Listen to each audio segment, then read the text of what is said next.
where do you think you stand in that big three? When you say where do I think, like to myself or to the world? I mean, it's two different things. Yeah. As you were saying in the freestyle about, they handed you the bronze and whatever it means, Kendrick. You need to understand something. You are genuinely, without a doubt, one of the greatest rappers to ever touch a mic. J. Cole, Drake, and Kendrick Lamar have played with your name. Now, for those of you tapped into Carolina's finest, you understand this isn't breaking news, but broken news. In 2021, Drake was on stage with J. Cole saying that he shouldn't view himself as number 3 within the Big Three conversation. Now, to many fans with untrained ears, they took this as Drake giving J. Cole his flowers. However, he that has ears understood clearly those were not encouraging words, but insulting words. At no point did J. Cole say he viewed himself as being 3rd behind Drake and Dot on that freestyle. These are not my words, these are his. Song, what I'm saying. But people took that as like, man, he's saying he 3rd. Like, Cole, you ain't 3rd. Why you gonna say that? Just to clarify, like, I was not saying, I said they, meaning there's some people that do. There's some people that throw the gold too. There's some people that throw the silver. But in that line, there was no part of me that's like, man, I'm in 3rd place. Damn, like, nah, no sir. Like, I don't view myself like that. And there you have it. Now, I can see how fans with novice ears would mistake J. Cole for playing the backseat on that song, but what I don't understand is why Drake would. Unless, of course, he was trying to big bro J. Cole on stage to make himself look better. Now, that would be a foul thing to do. But with that taken into consideration, it does give more credence to when Kendrick said, did Cole foul? I don't know why you're still pretending. I don't know. Do y'all think this is why Kendrick Lamar said Drake did him foul? Or do y'all believe it to be something else? You tell me in the comments. I'm inclined to believe it was this entire Big Three conversation because Kendrick managed to sneak diss J. Cole at the Super Bowl. Now, I'm not trying to have my video snatched down, so I'm gonna play it in slow-mo just so that you can catch every syllable of what this man said. Remember I said I'm the greatest back when you debated the number 1 and number 2. Topic was always hilarious to me. You carried them to me, I brought out. Now, Kendrick Lamar Duckworth, what exactly did you bring out?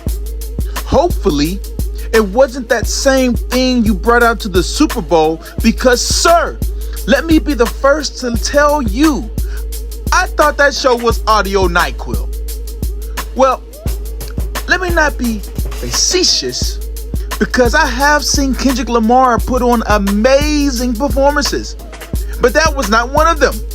It was a fresh pack of mid on a Sunday night.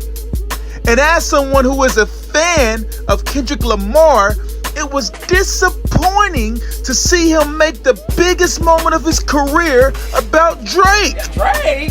Instead of performing the hits, the classics, and creating from a creative space, he chose to create from hate, and that was a choice. And yes, I am fully prepared for all of the K-bots to come tell me in the comments how I didn't understand the message. Well, let me tell you what I did understand. That set list was absolutely terrible. And these are not my words, these are his. Let me tell whoever this cultureless kid is that put this together. This is the worst Super Bowl lineup I've ever heard. And that's the point. Yeah, somebody just trying to make Kendrick look stupid on Super Bowl weekend. Yep. No all right. Oh. No good kid, Mad City. Here, just Mad GNX records. That performance was not it. The only performance worse than that was Pat Mahomes. Let's just be real here. Y'all gonna make me say it like the bet. Y'all was not, that shit was very lackluster. For the moment and the anticipation, because I'm not gonna lie, I was anticipating it. I'm like, I'm gonna see when he had 75 niggas come out that little GNX, I was like, damn, that's like when David Blaine made the whole audience disappear. How did he do it? Yeah. But after that, it was like, these ain't, I like these songs. I like some of them, but they're not hit. We just watched Usher perform hits last year. Rihanna hits the year before that. The Weeknd hits, like, these are not hit records. Yes, Maul. These are not hit records. These are his records. His records that happen to all be centered around Drake.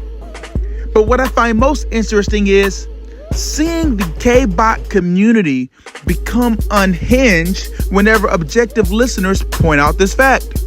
I mean, Ebro, a very renowned radio personality, he had an embarrassing meltdown all due to fans pointing this out.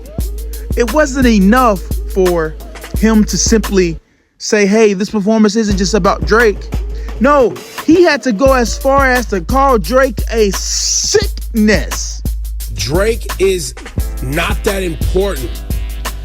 The reason Drake's in this is because he is a sickness in the game. It could have been any artist. It's not about Drake, bro. Drake is a proxy. And by the and I said that in the audio. And for his bitch ass fans, and let me go a step further, and his bitch ass. Oh, calm down, Jamal. Don't pull out the 9. In all seriousness, I'm all for wanting to send a message to the establishment. But if the only people who understood your message was the people who agree with your message, your mission was not accomplished. And it's perfectly fine for fans to acknowledge that. It's also perfectly fine for fans to acknowledge that the biggest moment of your career appeared to be centered around Drake. But you all tell me, what did you think of the Super Bowl halftime performance? Did you love it? Do you think that Kendrick Lamar dissed J. Cole? And if he did, should Cole respond? I don't know. But Caleb from Twitter is signing out.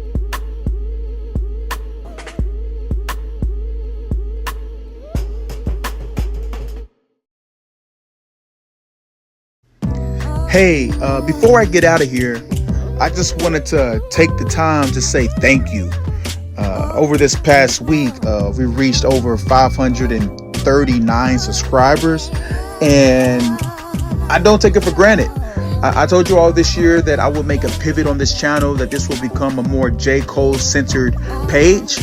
And ever since doing so, you all have been sharing, you've been liking, you've been commenting, and I really, really appreciate that. And not only there, but you've also been following me on Twitter as well. I've been seeing you all. I think I've gained somewhere between 700 to 800 followers on X as well. And so I appreciate that. I appreciate the love.